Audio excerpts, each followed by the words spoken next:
കൂടാരം ആശയറ്റോർക്കാശയമരുളും അഭയസങ്കേതം Divine, divine, divine blessing. ദൈവം നൽകിയ സ്നേഹവരദാനം Divine, divine, divine.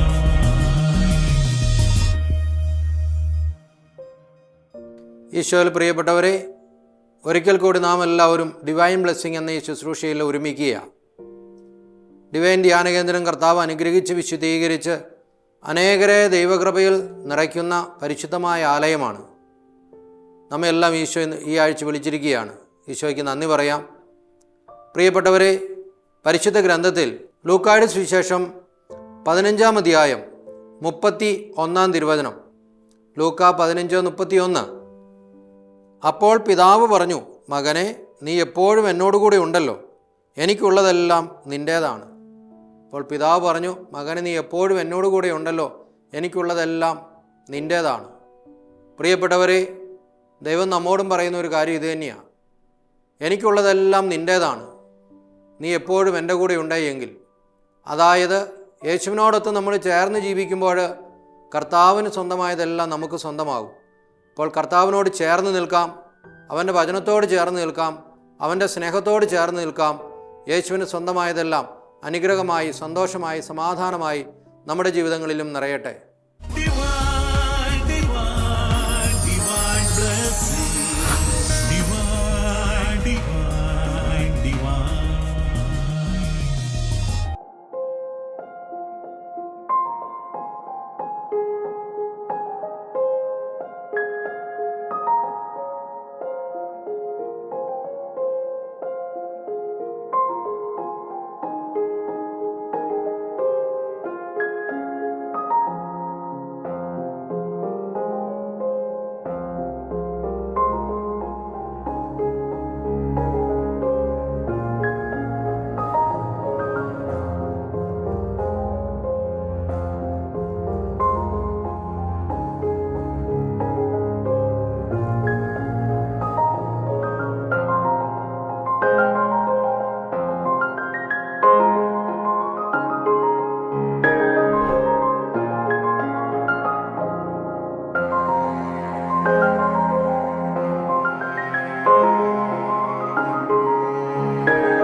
നുണയുടെ പ്രത്യേകത എന്താണ്?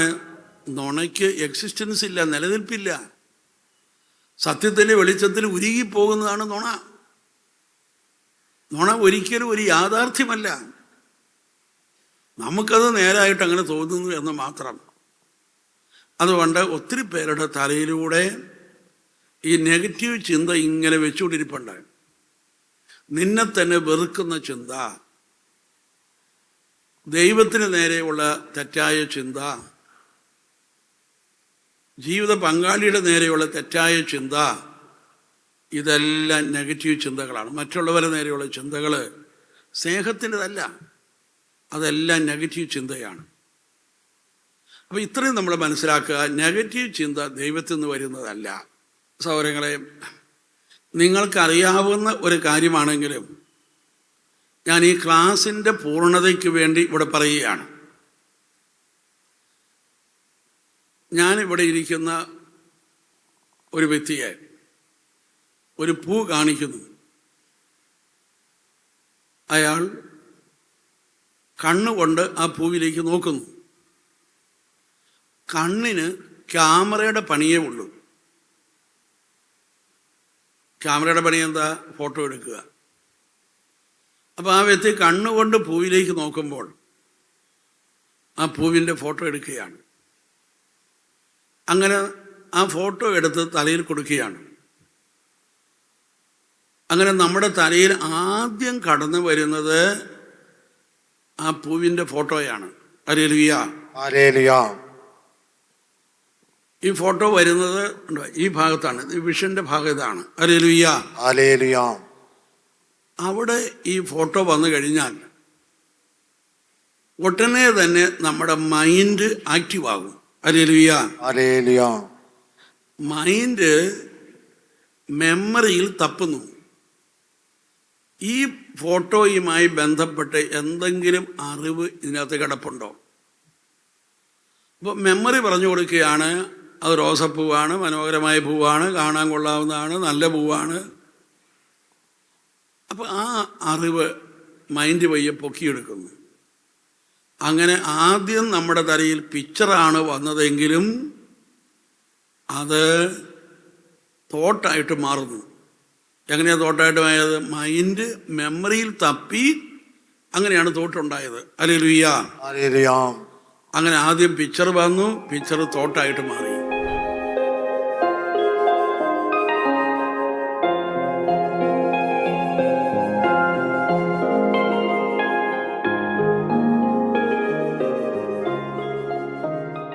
ഹല്ലേലൂയ. ഹല്ലേലൂയ. യേശുവേ നന്ദി. യേശുവേ നന്ദി. ഹല്ലേലൂയ. ഹല്ലേലൂയ. പരിശുദ്ധാത്മാവ് നിന്റെ മേൽ വരും, അത്യുന്നതന്റെ ശക്തി നിന്റെ മേൽ ആവസിക്കും. ഇത്രയും പറഞ്ഞു കഴിഞ്ഞിട്ട് ഒരു തെളിവ് കൂടെ പറഞ്ഞു. നിന്റെ ചാർച്ചക്കാരിയായ എലിസബത്ത് വാർദ്ധക്യത്തിൽ ഗർഭവതിയാണ്. ഇത് കേട്ടപ്പോൾ മറിയത്തിന് മനസ്സിലായി, തീർച്ചയായും ഇത് ദൈവത്തിൻ്റെ സന്ദേശമാണ്. ഉടനെ മറിയം പറഞ്ഞു, ഇതാ കർത്താവിൻ്റെ ദാസി, നിന്റെ വചനം പോലെ എന്നിൽ ഭവിക്കട്ടെ. അപ്പോൾ മറിയം പരിശുദ്ധാത്മാവുകൊണ്ട് നിറഞ്ഞു, യേശുവിനെ ദൈവപുത്രനെ ഗർഭം ധരിച്ചു. Hallelujah, hallelujah. ഹല്ലേലൂയ. ഹല്ലേലൂയ. പിന്നെ നമ്മൾ ബൈബിളിൽ വായിക്കുന്ന ഇതാണ്, റോമാക്കാർക്ക് എഴുതിയ ലേഖനം 8:26 ഇങ്ങനെ പറയുന്നു, വേണ്ടും വണ്ണം പ്രാർത്ഥിക്കേണ്ടത് എങ്ങനെയെന്ന് നമുക്കറിഞ്ഞുകൂടാ. അതിനാൽ ആത്മാവ് നമ്മുടെ ബലഹീനതയിൽ നമ്മെ സഹായിക്കുന്നു. ആത്മാവ് അവാച്യമായ നെടുവീർപ്പുകളാൽ ആത്മാവ് തന്നെ നമുക്ക് വേണ്ടി മാധ്യസ്ഥം വഹിക്കുന്നു. മേരി മനോജ്ഞേ ദൈവമാതാവേ,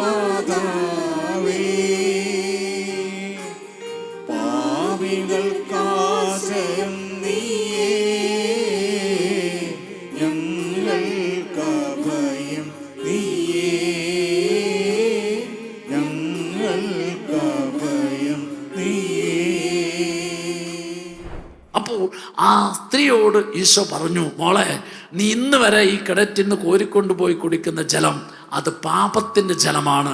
ഈ പാപത്തിൻ്റെ ജലം എന്തോരം കുടിച്ചാലും നിന്റെ ദാഹം തീരിയല എന്ന് മാത്രമല്ല, ഇത് നിന്നെ അഡിക്റ്റാക്കും, അടിമയാക്കും.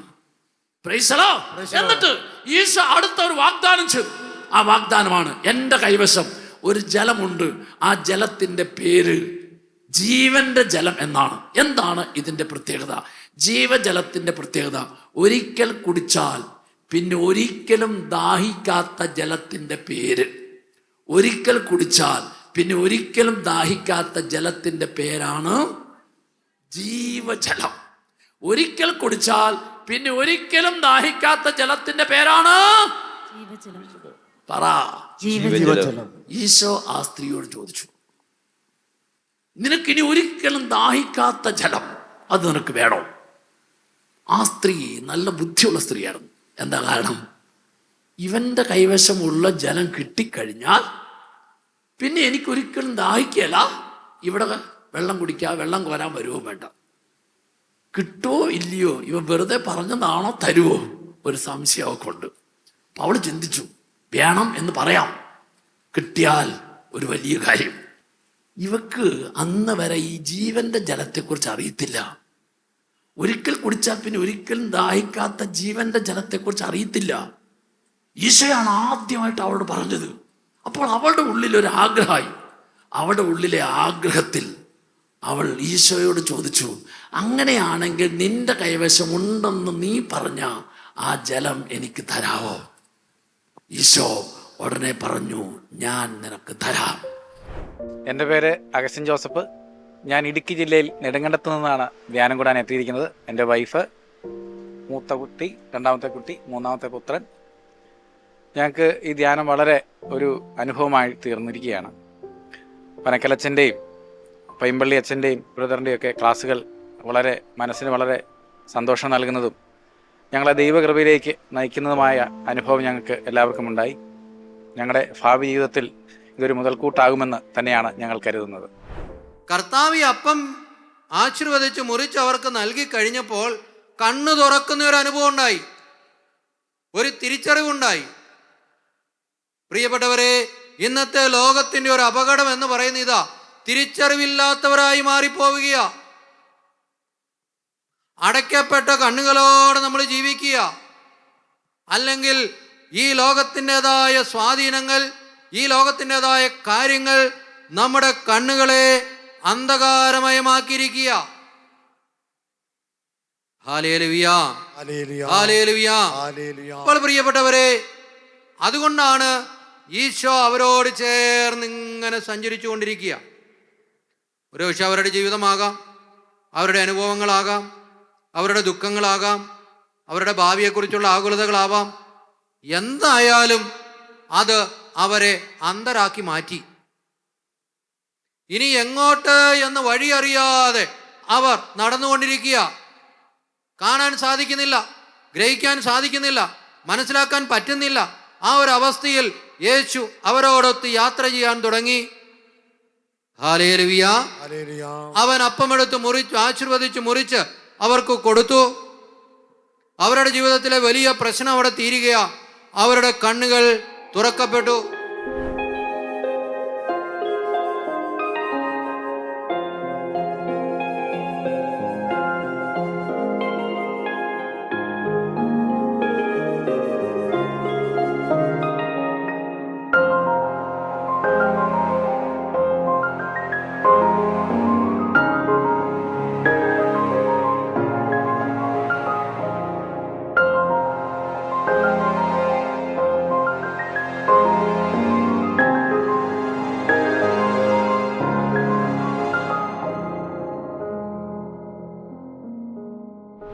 എൻ്റെ പേര് ശിവാനി. ഞാൻ കൊരട്ടിയിൽ നിന്ന് വരുന്നു. എനിക്കിവിടെ ധ്യാനം കൂടിയിട്ട് നല്ല സന്തോഷം ഉണ്ടായിരുന്നു. കുറേ അനുഗ്രഹങ്ങൾ കിട്ടി. എന്നെ ഈശോ കൈ പിടിച്ച് ഉയർത്തിയിരുന്നു. എൻ്റെ മനസ്സിൽ കുറേ വിഷമങ്ങളുണ്ടായിരുന്നു, അതൊക്കെ മാറി കിട്ടി എനിക്ക്. എൻ്റെ പേര് മിഥുന. ഞാൻ കൊല്ലത്തുനിന്ന് വരുന്ന. എനിക്ക് ഇവിടെ വന്നപ്പോൾ നല്ല അനുഗ്രഹം കിട്ടി, നല്ല സന്തോഷമാണ്.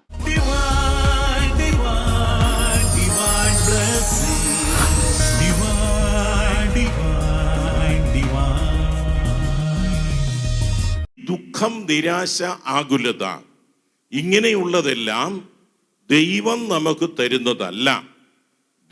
ദൈവത്തിൻ്റെ ആത്മാവ് നമ്മുടെ ഉള്ളിൽ വന്നു കഴിഞ്ഞാൽ ഇതെല്ലാം നമ്മളിന്ന് പുറത്തു പോകുമെന്നാണ് പറഞ്ഞിരിക്കുന്നത്. ആത്മാവിൻ്റെ ഫലങ്ങൾ എന്തൊക്കെയാ? സ്നേഹം, ആനന്ദം, സന്തോഷം, സമാധാനം, നന്മ, വിശ്വസ്തത, എളിമ, ആത്മനിയന്ത്രണം, ഇവയെല്ലാമാണ്. ഇതിന് വിപരീതമാണ് ദുഃഖം, നിരാശ, ആകുലത. ഇതെല്ലാം നമ്മെ കീഴ്പ്പെടുത്തെങ്കിൽ അത് സാത്താൻ തരുന്നതാണ്.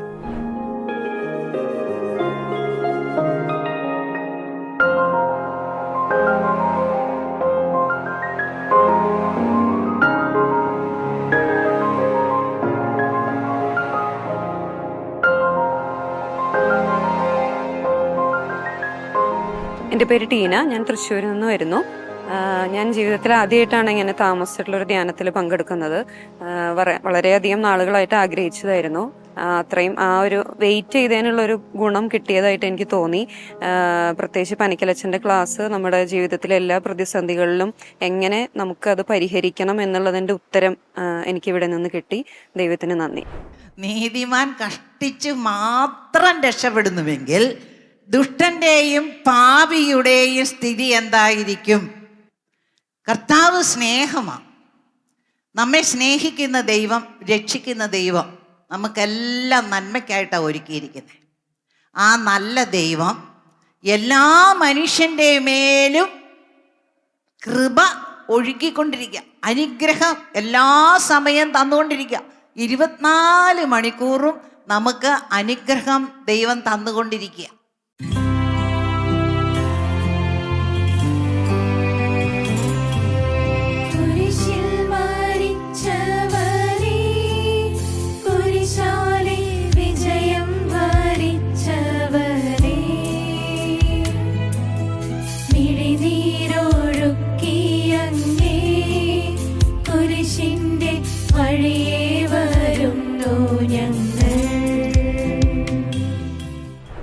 എൻ്റെ പേര് ബെൻസിയർ. ഞാൻ കൊല്ലത്തു നിന്ന് വരികയാണ്. പെരുമൻ മുണ്ടയ്ക്കൽ ഇടവകയിൽ നിന്ന് വരികയാണ്. ഞാൻ ഏതാണ്ട് 6-7 തവണ ഞാൻ ഈ ഡിവൈൻ ധ്യാനാന്തരത്തിൽ വന്നിട്ടുണ്ട്.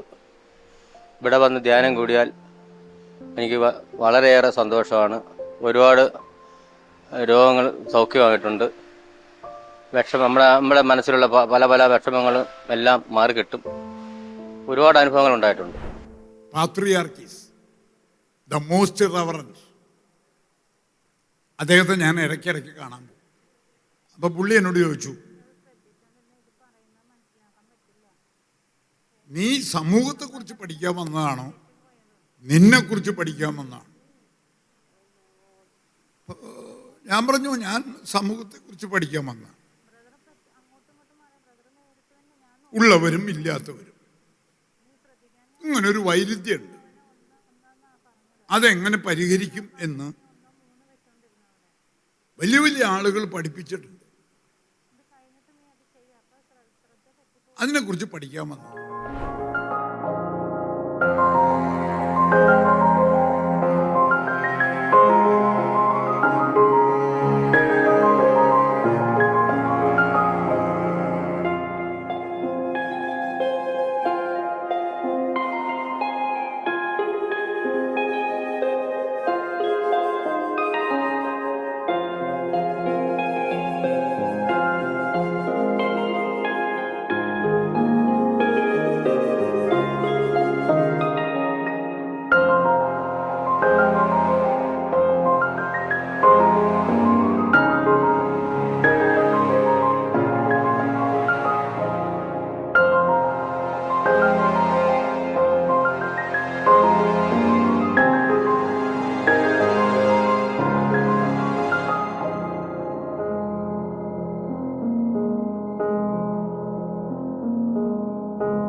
എനിക്ക് ദൈവം ഒത്തിരി അനുഗ്രഹങ്ങൾ തന്നിട്ടുണ്ട്.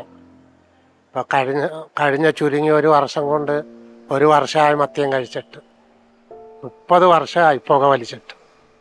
ഞാൻ 2 കെട്ട് കാജാവീടിയും 20 പനാമയും വലിച്ചിട്ടുണ്ട്. ഇന്ന് 30 വർഷമാകുന്നുണ്ട്. ഈ ലോകത്ത് മദ്യ ദുരന്തത്തിൽ നിന്ന് രക്ഷപ്പെടുത്തി എനിക്ക് സന്തോഷമായി ജീവിക്കാനുള്ള ഒരുപാട് കൃപ തമ്പുരാൻ തന്നു. മദ്യത്തിൽ നിന്നും രക്ഷപ്പെടുത്തിയ ഒത്തിരി മക്കൾ സന്തോഷമായിട്ട് ജീവിക്കും. എനിക്കിത് പറയാൻ കാരണം എൻ്റെ അനുഭവകഥയിലാണ്. ഞാൻ ഒത്തിരി അനുഗ്രഹങ്ങൾ തമ്പുരാൻ തന്നിട്ടുണ്ട്. എളിയവരാരാ? 1 കൊറിന്തോസ് 4:7 പറയും, അഹങ്കാരമുള്ളവരാരാന്ന്. എന്താണ്? അല്ലയോ മനുഷ്യ, എല്ലാം ദാനമായി ലഭിച്ചിരിക്കെ ഒന്നും ദാനമല്ല എന്ന മട്ടിൽ നീ എന്തിനാണ് അഹങ്കരിക്കുന്നതെന്ന് 1 കൊറിന്തോസ് 4:7 ചോദിക്കും. അപ്പോൾ അഹങ്കാരി ആരാ? എല്ലാം എൻ്റേതാണ്, എൻ്റേതാണ്, എൻ്റേതാണ്, ഞാൻ ഉണ്ടാക്കിയതാണ്, ഞാൻ ഉണ്ടാക്കാത്ത ഒന്നുമില്ല, അതുകൊണ്ട് എല്ലാവരും എന്നെ കുമ്പിട്ടോണം എന്ന് പറയുന്ന ആളുകളാണ് അഹങ്കാരിയെങ്കിൽ എളിമയുള്ളവരാരാ? എല്ലാം ദൈവം തന്നതാണ്, ദൈവം തന്നതാണ്. എൻ്റെ ബുദ്ധി, കഴിവ്, എൻ്റെ വീട്, എൻ്റെ പ്രിയപ്പെട്ടവർ, എനിക്കുള്ളതെല്ലാം ദൈവത്തിൻ്റെ ദാനമാണെന്ന് ഏറ്റു പറയുന്നവനാണ് എളിമയുള്ളവൻ.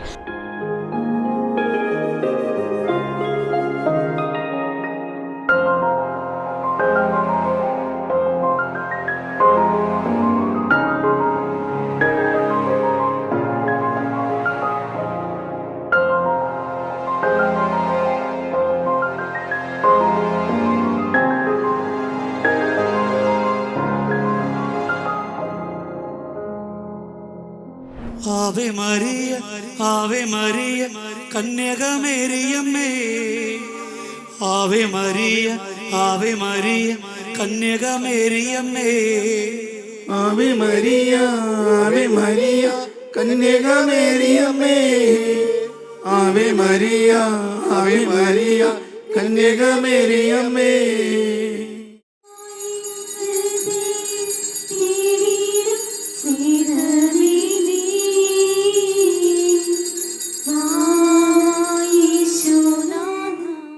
ലൂക്ക 7:36-50. ശിമയോന്റെ വീട്ടിൽ ഈശോ വിരുന്നിനിരുന്നപ്പോൾ പാപിനിയായൊരു സ്ത്രീ ഓടി വന്ന് അന്ന് വരെ അവൾ ചെയ്ത പാപത്തെ ഓർത്ത് കരഞ്ഞ് കണ്ണുനീരുകൊണ്ട് ഈശോയുടെ പാദം കഴുകി മുടി കൊണ്ട് തുടച്ച് ആ പാദത്തിൽ മുത്തമിട്ട് തൈലം പൂശിയിരുന്ന ആ സ്ത്രീയെ പോലെ നമ്മളും തമ്പുരാൻ്റെ മുൻപിൽ നമ്മുടെ ഓരോ പാപവും തമ്പുരാൻ കാട്ടിത്തരുമ്പോൾ അനുതപിച്ച് കരയാൻ വേണ്ടി കാത്തിരിക്കുകയാണ്. ലോക ചരിത്രത്തിൽ മനുഷ്യൻ്റെ മുഖത്ത് നോക്കി പാപം ക്ഷമിക്കപ്പെട്ടിരിക്കുന്നു എന്ന് പറഞ്ഞ ഏക വ്യക്തി ഇന്ന് വരെ ലോകത്തിൻ്റെ ചരിത്രത്തിലുണ്ടായിട്ട് ഒരു വ്യക്തി മാത്രം, അത് യേശു ക്രിസ്തുവാണ്. മർക്കോസ് 2:1-12 യേശു വീട്ടിലുള്ളത് വാർത്ത കേട്ട് അനേക ആളുകൾ ഓടി വന്നു. 4 പേര് ചേർന്ന് ഒരു തളവാത രോഗിയെ കിടക്കയോടെ എടുത്തു കൊണ്ടുവന്നു. യേശുവിൻ്റെ അടുത്ത് കൊണ്ടുചെല്ലാൻ പറ്റിയില്ല. അതുകൊണ്ട് യേശു ഇരുന്ന സ്ഥലത്തിൻ്റെ മേൽക്കൂര പൊളിച്ച് തളവാത രോഗി കിടക്കയോടെ താഴോട്ട് ഇറക്കിയപ്പോൾ അവരെ വിശ്വാസം കൊണ്ട് പറഞ്ഞു, ഇവൻ്റെ നിരവധിയായ പാവം ക്ഷമിക്കപ്പെട്ടിരിക്കുന്നു. വായി തുറന്ന് സ്തുതിച്ച് അഭിഷേകത്തോട് സ്തുതിച്ച് വലിയ സ്വരത്തിൽ സ്തുതിച്ച് hallelujah hallelujah hallelujah hallelujah hallelujah hallelujah hallelujah. പരിശുദ്ധ പരമദിവ്യകാരുണ്യത്തിന് എന്നേരവും ആരാധനയും സ്തുതിയും പുകഴ്ചയും ഉണ്ടായിരിക്കട്ടെ. പരിശുദ്ധ പരമദിവ്യകാരുണ്യത്തിന് എന്നേരവും ആരാധനയും സ്തുതിയും പുകഴ്ചയും ഉണ്ടായിരിക്കട്ടെ. പരിശുദ്ധ പരമദിവ്യകാരുണ്യത്തിന് എന്നേരവും ആരാധനയും സ്തുതിയും പുകഴ്ചയും ഉണ്ടായിരിക്കട്ടെ.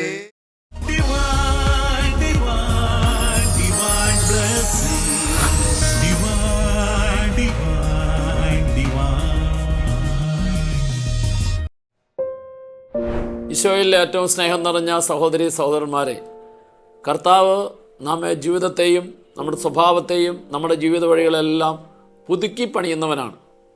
കർത്താവ് നമ്മുടെ ജീവിതത്തിൻ്റെ എല്ലാ അവസ്ഥകളെയും മാറ്റിമറിക്കാനും അതുപോലെ നമ്മുടെ ജീവിതത്തെ ഉയർത്താനും വളർത്താനും എല്ലാം സാധിക്കും. ഈ ആഴ്ചയിലെ ധ്യാനത്തിലൂടെ നമുക്ക് ലഭിച്ച ബോധ്യം അതാണ്. നമ്മുടെ ഇന്നലകളിലെ ജീവിതത്തിൽ ഏതെല്ലാം നഷ്ടത്തിൻ്റെയും പരാജയത്തിൻ്റെയും കഷ്ടതകളുടെയും ബുദ്ധിമുട്ടിൻ്റെയും അവസ്ഥയാണെങ്കിലും അതിൽ നിന്നെല്ലാം മാറ്റം വരുത്തി നമ്മളെ കൂടുതൽ കൂടുതൽ ഉയർത്താനും അനുഗ്രഹിക്കാനും കർത്താവിന് സാധിക്കും. യേശുവിൻ്റെ നാമത്തിൻ്റെ ശക്തി അത്ഭുതകരമായ ദൈവിക ഇടപെടലിൻ്റെ അനുഭവം തരുന്ന ശക്തിയാണ്. കർത്താവിൻ്റെ വചനത്തിൽ ഇങ്ങനെയാണ് പറയുന്നത്. പുറപ്പാടിൻ്റെ പുസ്തകം 20-ാം അധ്യായം 26-ാം തിരുവചനം, എൻ്റെ നാമം അനുസ്മരിക്കാൻ ഞാൻ ഇടവരുത്തുന്നിടത്തെല്ലാം, എൻ്റെ നാമം അനുസ്മരിക്കാൻ ഞാൻ ഇടവരുത്തുന്നിടത്തെല്ലാം ഞാൻ നിങ്ങളുടെ അടുക്കലേക്ക് വന്ന് നിങ്ങളെ അനുഗ്രഹിക്കും. അതെ, ഈ ആഴ്ചയിലെ ധ്യാനത്തിലൂടെ ദൈവം ചെയ്തതാണ്. ദൈവത്തിൻ്റെ നാമത്തെ ഏറ്റുപറഞ്ഞ് ദൈവത്തിൻ്റെ നാമത്തിൽ വിശ്വസിച്ച് ആ നാമത്തെ വിളിച്ച് പ്രാർത്ഥിക്കുന്ന നമ്മുടെ ഈ കൂട്ടായ്മയിലേക്ക് ദൈവം ഇറങ്ങി വരികയും ദൈവത്തിൻ്റെ അത്ഭുതകരമായ ഇടപെടലും പ്രവർത്തനമൊക്കെ നമുക്ക് അനുഭവിക്കാനും സ്വീകരിക്കാനും സാധിച്ചു. ഈ സ്വീകരിച്ച അനുഭവം ഇന്നു മുതൽ നമ്മുടെ ജീവിതത്തിലൂടെ, നമ്മുടെ പ്രവർത്തന മേഖലയിലൂടെ, നമ്മുടെ ബന്ധങ്ങളിലൂടെ അനേകം വ്യക്തികൾക്ക് അറിയാനും സ്വീകരിക്കാനും ഒക്കെ സാധിക്കണം. അതിന് നമ്മൾ കർത്താവിൻ്റെ കരങ്ങളിൽ ഉപകരണമായി മാറണം. ദൈവത്തിൻ്റെ കരങ്ങളിൽ ഉപകരണമായി മാറുമ്പോൾ നമുക്ക് അനേകരെ ദൈവത്തിന് വേണ്ടി നേടിയെടുക്കാനായിട്ട് സാധിക്കും. നിങ്ങൾക്കറിയാം, ഡിവൈൻ ധ്യാന കേന്ദ്രത്തിൽ എല്ലാ ആഴ്ചയിലും ഞായറാഴ്ച മുതൽ വെള്ളിയാഴ്ച വരെ നീണ്ടു നിൽക്കുന്ന ധ്യാനം.